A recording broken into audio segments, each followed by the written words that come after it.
Cando apareceu a tabla, íbamos de novias cara a Moreda, outro compañeiro e eu. A tabla encontrouse no mesmo carreiro onde se pasaba, onde baixábamos para Moreda. Detrás da Torre Cabreira, pois ele despois é onde, máis alá é onde se encontrou a tabla. Dice, mirai que encontrei, mirai que encontrei. Eu dixen, é unha trampa que armábamos as perdices, que armábamos para coller perdices, pero cando chegamos aí, o primeiro que cheguei, que collín un acecho deses ou un fento, e freguei no ese vin que tiña como un azul, como se fora algo de cobre.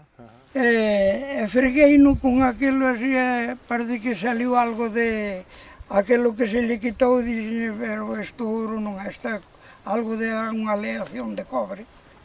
Bueno, ainda lle faltáballe un ganchín daqueles que tiña polos lados, pero porque estaba roto.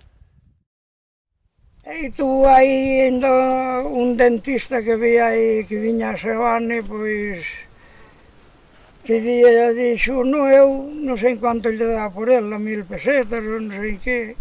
Entonces, despois levaron ao Museo de Lugo, porque non lle lían as letras romanas aquelas que había. E despois levaron ao museo e no museo en Lugo se ve que deronlle 3000 pesetas. O outro rapaz que iba comigo, que íbamos de novias cara a Moreda.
A águila, según hoy tiño oído eu, era un de Campelo e encontrou-a frente a Elía onde sacaron a canteira, que lle chamábamos Pena de Gatos.